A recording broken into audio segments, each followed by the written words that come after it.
Right. So if you have read and understood considering the critical care scenario, kindly tell me how would you manage this patient now?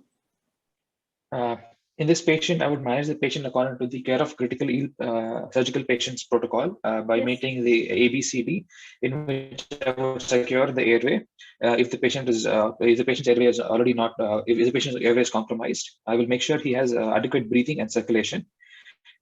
Probably with this patient, he has chest pain and difficulty in breathing. Yes. So I would look into differential diagnosis of probably a pneumothorax secondary to an iatrogenic injury, or Yes. probably a pulmonary embolism, or some sort of a cardiac chest pain. So what measures would you take immediately to take to I would just I manage would this start patient?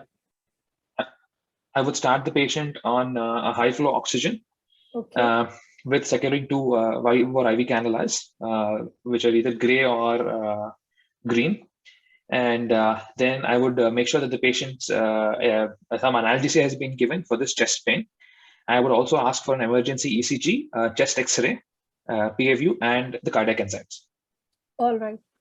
Okay. So what measures would you take to manage the pain of the patient?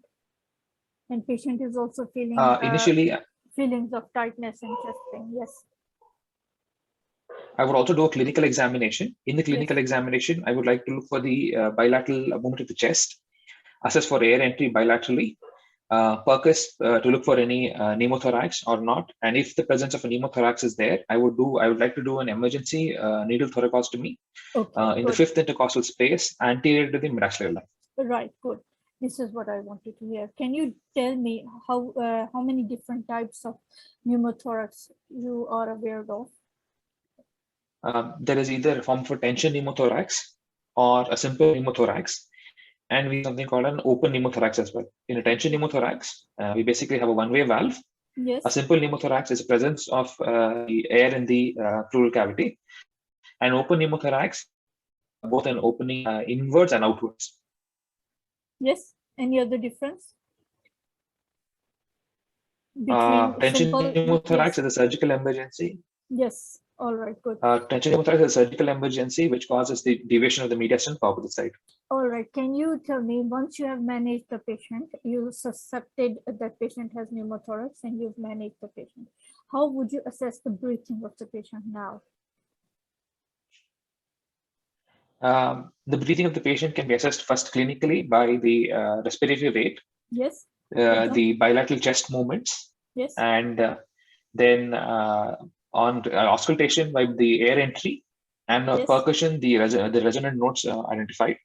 Then we can always use the pulse oximeter to identify the oxygenation and the oxygen saturation of the body, Yes. as well as send for an ABG to identify the oxygen concentration of the blood. All right. Good. If you said this patient could have iatrogenic pneumothorax, can you name few conditions in which patient can have indications for central line? Uh, a central line, like in this patient, for requirement of hemodialysis, or in situations where we require to monitor the fluid balance, or in severe burns, or where the total parenteral nutrition is required, or where we have to have massive electrolyte corrections, like use of potassium and stuff, and for certain therapeutic purposes, like transvenous cardiac pacing. Yes, good. Can you tell me how should the central line have been inserted considering the NICE guidelines? According to the NICE guidelines, the central line has to be inserted under ultrasound guidance, and a post procedure check X-ray has to be taken Yes. to rule out pneumothorax. All right, just close your stick. Yes. Yes, please. The technique of inserting the central line will be we'll put the patient in the head down position. This is the Trendelenburg position. Yes. And feet up to prevent any embolism as such, air embolism as such. And then using Seldinger's technique, we'll palpate we'll identify the clavicle and the two heads of sternocleidomastoid. Yes. Then in between these two, we will pass a needle, aspirate the needle. We'll palpate for the carotid artery first. Lateral to the carotid artery, we'll insert the needle and aspirate it. Once we are in the internal jugular vein, we will pass the air up to the heart or up to the superior vena cava. What is the We will technique? remove this and then Yes. proceed. What is the technique that It's called the you'll use Seldinger's technique. to use? What is the technique that you'll use to remove the central line? To remove the central line as well, we will put the patient's head down in a Trendelenburg position, and then with a certain amount of compression over the central line, we will remove the central line to prevent air embolism. All right. Can you name few indications when central line should be removed? Once the indication for the central line insertion is done, or if the patient is getting discharged, or if the patient, or we're suspecting a case of a central line sepsis, to send the central line for investigations and to avoid the further aggravation of sepsis itself. Can you tell me the landmark where internal jugular vein is located? The internal jugular vein is located from the lobule of the ear up to the medial end of the clavicle. Lateral to carotid artery between two heads of. Okay. Towards the central mastoid. Yes. All right. Can you tell me if patient has central line insertion, what are the organisms which can cause infection most commonly? Most often than not, it will be the commensals of the skin, probably Staphylococcus epidermidis. Okay. What are the measures? However, we can always have Streptococcus. Yes. What are the measures that you can take to prevent the infection from happening? First of all, before starting the procedure, have a thorough hand hygiene, do a thorough wash or with surgical rub. Then appropriate anti-surgical asepsis has to be done. The skin has to be prepped thoroughly, and then a sterile gauze has to be used. And maximal sterile barrier precautions have to be followed by the form of sterile gloves, caps, and sterile draping has to be used. Once the central line has been inserted, the central line has to be fixed with the use of silk, and make sure that the surrounding the central line, it is dressed with an occlusive dressing over the sterile area. Okay.